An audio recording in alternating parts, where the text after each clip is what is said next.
नमस्कार मैत्रिणींनो, छाया recipe YouTube चॅनलमध्ये मी आपल्या सर्वांचं खूप खूप स्वागत करते। तर मैत्रिणींनो, आजच्या या व्हिडिओमध्ये आपल्या सर्वांचं खूप खूप स्वागत आहे। आणि आज मी इथं बनवणार आहे कढी पकोडा। तर कढी पकोडा बनवायला आपण लगेच सुरुवात करूया। तर मैत्रिणींनो, आपण बनवणार आहोत कढी पकोडा। तर त्यासाठी मी इथं काही साहित्य घेतलंय। सर्वप्रथम मी इथे घेतलंय मिक्सी जारमध्ये मी इथं लसूण घेतलाय। लसूण थोडा जास्तीतच घेतला आणि अद्रक पण घेतली। तर अद्रक आणि लसूण आपण या मिक्सी जारमध्ये घालून घ्यायचं।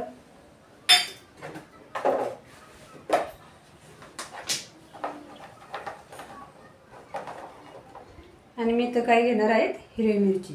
तर जवळपास मी 6-7 इथं हिरवी मिरची घेतली आहे। आपल्या तिखट किंवा चवीनुसार आपण हे कढी बनवणार आहोत। कढी थोडीशी तिखटच हवी असते, कारण दही त्यामध्ये त्यासोबत आंबट असतं, त्यामुळे आपल्याला कढीला थोडी हिरवी मिरची जास्तीचीच घालायची असते। तर मी इथं 6 ते 7 जवळपास हिरवी मिरची घालून घेतली आहे। हिरवी मिरची, आलं लसूण आणि यासोबतच आपण थोडंसं जिरं वाटून घेऊया। जिऱ्याने खूप छान अशी टेस्ट येते कढीला, त्यामुळे जिरं पण आपण इथं काही थोडंसं मसाल्यामध्ये वाटून घेणार आहे। आणि 2 ते 3 कढीपत्ता पण आपण इथं यामध्ये वाटून घ्यायचा आहे।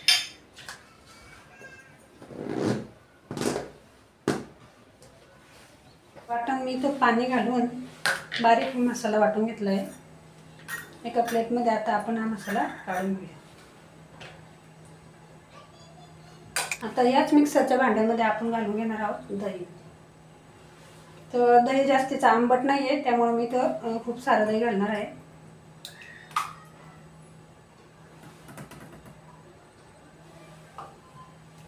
दही पण आता आपल्याला इथं मिक्सरला फिरून घेतलं आहे। तर याच पातेल्यामध्ये आपण हे दही काढून घ्यायचं। सॉफ्ट असं मी इथं दही फिरून घेतलं आहे। बिलकुल यामध्ये गाठोड्या वगैरे राहिलेल्या नाही आहे। आता याच मिक्सी जारमध्ये आपण घालून घेऊया थोडंसं बेसन पीठ।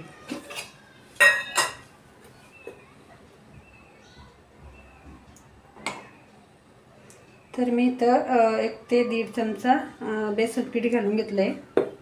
याला पण आपण मिक्सरला व्यवस्थित पाणी घालून फिरून घ्यायचं आहे। आणि आपले दही कढी एकदम सॉफ्ट असे बनते, त्यामुळे आपण हे सगळं मिक्सरला व्यवस्थित फिरून घ्यायचं। यामध्ये मी पाणी घालून मिक्सरला फिरून घेणार आहे।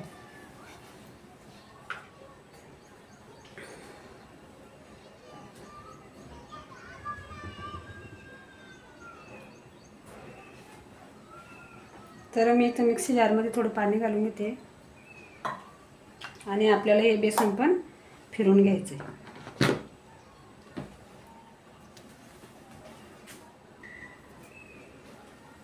बेसन मी इथं मिक्सरला फिरून घेतलंय।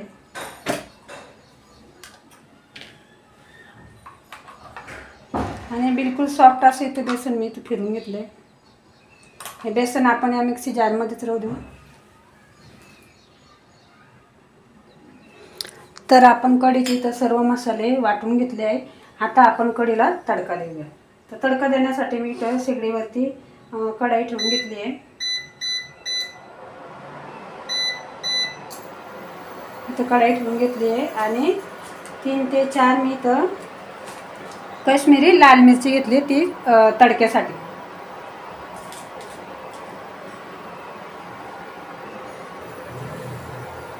आता आपण इथं कढईमध्ये तेल घालून घेऊया।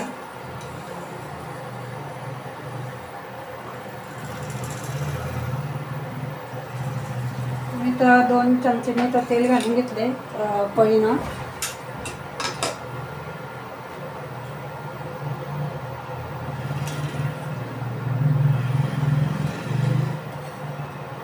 यामध्ये घालणार आहे मी 1 चमचा मोहरी। मोहरी आपल्याला व्यवस्थित तडतड करून घ्यायची आहे। आपली मोहरी तर तडतड करायला लागली आहे, त्यानंतर आपण घालून घेऊया 1 चमचा जिरा आणि काश्मीरी लाल मिरची तडक्यावर।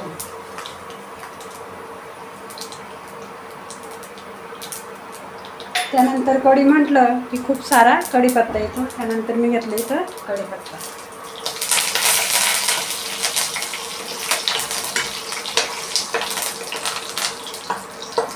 जिरं, मोहरी आणि मिरची आपल्याला व्यवस्थित तडतड करून घ्यायची आहे. त्यामध्ये मी घालून घेतले 1 चमचा हळदी पावडर. हळदी पावडर घातलं की आपण वाटलेला मिरची आणि लसणाचा मसाला, हा मसाला आपल्याला थोडासा शिजवून घ्यायचा आहे. मिरची आपली कच्ची असल्यामुळं मसाला पण आपल्याला त्यात शिजवून घ्यायचा आहे थोडासा.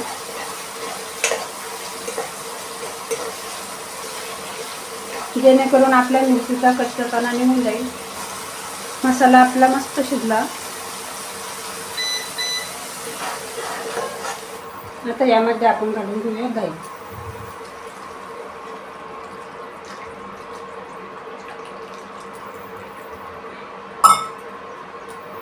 त्यानंतर वाटलेलं बेसन पीठ.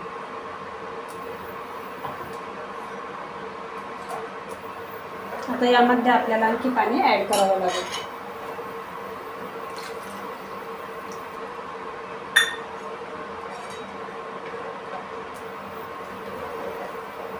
आपल्याला कढी कशी हवी आहे त्यानुसार आपण इथं पाणी घालून घेणार आहोत. बेसन पीठ असल्यामुळं कढी नंतर घट्ट होती, त्यामुळे यामध्ये मी आणखी 1 वाटी पाणी घालून घेणार आहे.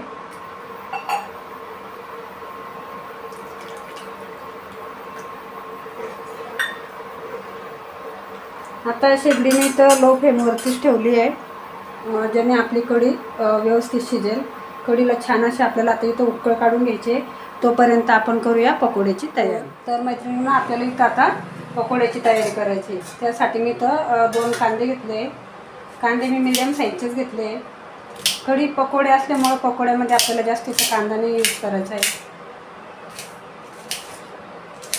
तर कांदा माझा इथं बारीक कट करून झाला आहे. आता हा कांदा आपण या बाउलमध्ये काढून घेऊया.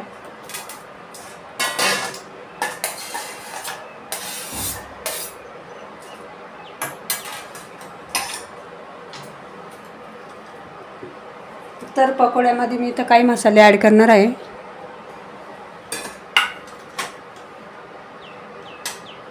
मी इथं घेतले हळदी पावडर, लाल मिरची पावडर, बारीक चिरलेली कोथिंबीर.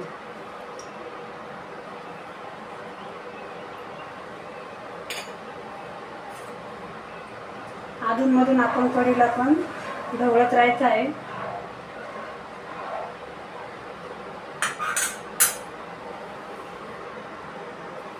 आणि पकोडे म्हटलं तर त्यामध्ये जातो ओवा. तर मी तो ओवा घेतला आहे आणि ओवा आता आपल्याला हातावरती फिरून असं क्रश करून घ्यायचा, जेणेकरून ओव्याचा वास खूप छान येतो.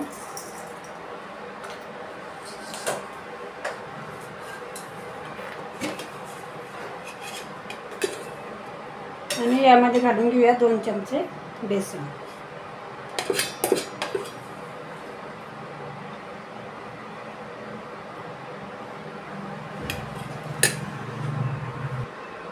आणि पकोड्यामध्ये घालण्याचं माझं एक सिक्रेट आहे. आम्ही यामध्ये थोडंसं गव्हाचं पीठ घालून घेतो. तर 1 चमचा मी इथं गव्हाचं पीठ घेतले.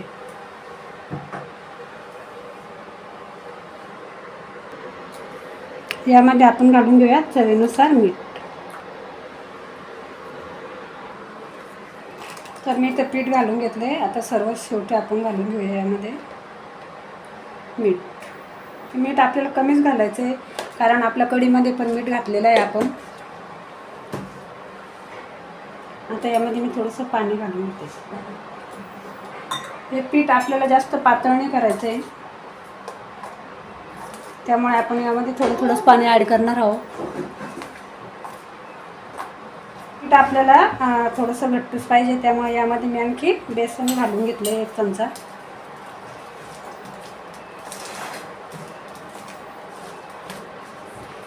तर मी अशा पद्धतीनं आपलं बेसन पीठ बनवून घेतलं आहे. आता आपण याचे लगेच पकोडे करून घेऊया. गॅसवरती मी तो पॅन ठेवून घेतला आहे. यामध्ये आता आपण तेल घालून घेऊया.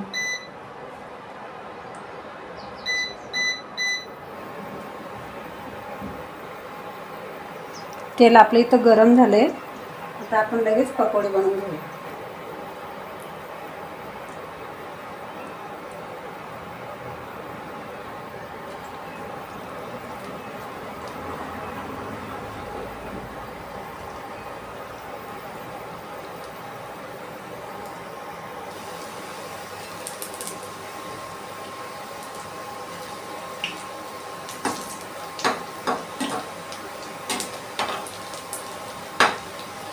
तेल गरम झाल्यावर आपल्याला लो फ्लेमवरतीच पकोडे आपल्याला इथं फ्राय करून घ्यायचे आहे, जेणेकरून ते आतूनही व्यवस्थित पकतील.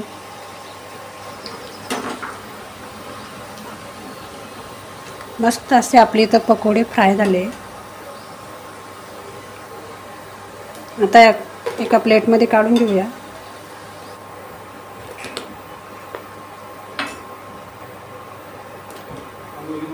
कढीत पण आता आपली मस्त अशी शिजून झाली आहे.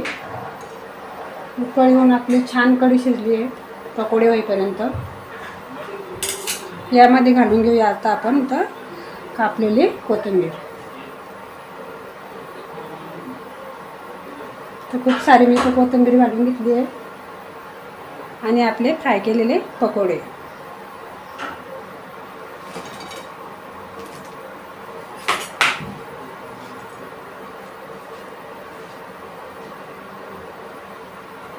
मस्त अशी आपली इथं कढी पकोडे तयार झाले आहे.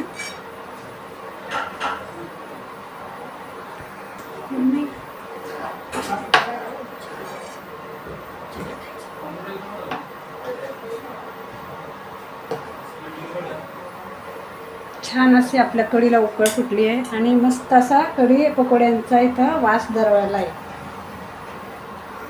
तर मैत्रिणींनो, कशी वाटली तुम्हाला माझी ही कढी पकोडा रेसिपी? जर का तुम्हाला ही रेसिपी आवडली असेल तर माझ्या चॅनलला ज्यांनी आणखी सबस्क्राईब केलं नसेल त्यांनी सबस्क्राईब करा, व्हिडिओला लाईक करा, शेअर करा.